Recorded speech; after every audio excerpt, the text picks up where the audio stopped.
with you just a second. I just wanted to show Pat the Nolan Ryan baseball bat.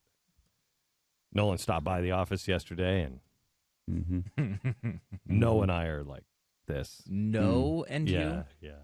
You A lot of people just, they don't call him, a lot of people don't call him Mr. Ryan, but he said, my friends call me No. And I was there, and he didn't know. He did not say that. No way. I heard it. Anyway, so Pat comes to me yesterday. He's like, Nolan Ryan's in the building. And I'm like, hey, he's the baseball guy, right? Ugh. Yeah, he's the baseball he guy. Said, I believe you have to be killed by almost everybody who likes baseball or Texas. Mm-hmm.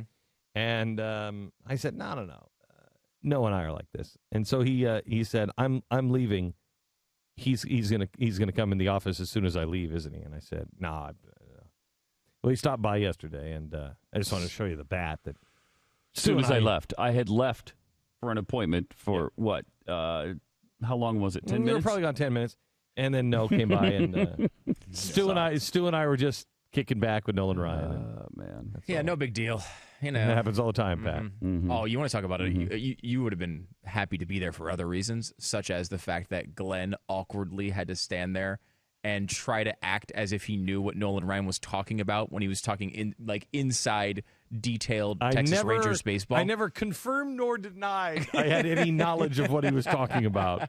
Now, because Glenn said, so how are things? And he thought he was talking about things generally like in the country, right? But then he just said, how are you? But Ryan started talking about things inside the organization. Right, like Ryan Texas Dempster Rangers. and, the latest moves they've made. No. First he said, because I said, so, how are things going?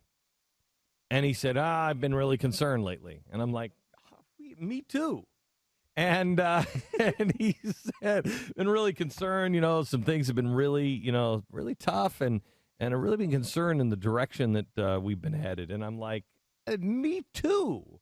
And he said, but I think our pitching's coming back online.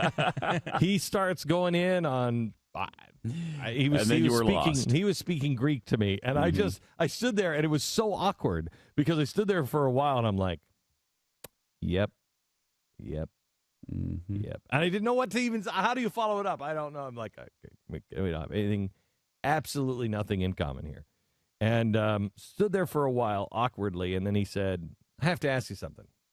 That polar bear on your set. I said, yeah, and he said, why do you have that? I said, no. And you said no to him? I said, no, that's what I Oh, his name. I forgot.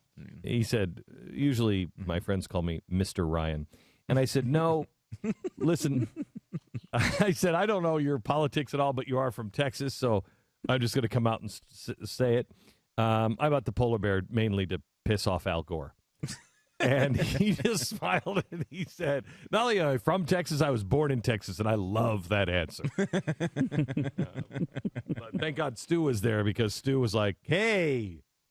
I was like the tarp of the conversation, constant bailouts. Oh, he was constantly bailing it out. It was an uncomfortable, for everybody who was in the room, it was an uncomfortable meeting because I had nothing to say. Well, the typical way we bridge that gap with Glenn and anyone in sports is we make fun of Glenn for not knowing anything about sports, which is usually a safe thing, so kind of like it makes the conversation go down the right road. I mean, but you had sat there silently through so much like ERA and WHIP, and you're going through all this like integral baseball information, nodding as if you knew what it was. I didn't nod like it knew what it was. I was just like, Well, most people would think a man knew what it was. How That's about right. that? And Is I that a felt better bad description? for him that he thought I was a man. Yeah.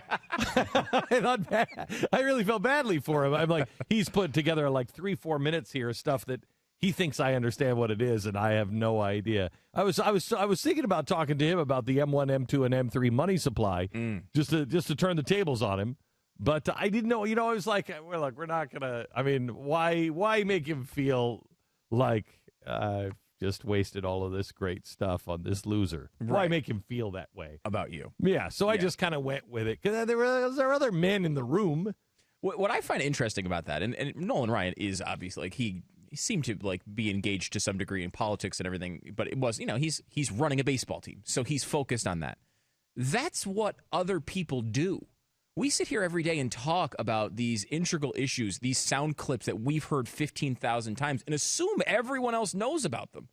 And you go and you talk to people who actually do other things, and they're not focused about this all the They time. know they And have you realize, lives? like when you say how are things, they talk about their lives, what they're doing, their favorite sports team, and this is how people like Barack Obama get 44% approval ratings instead of 4% approval ratings because people.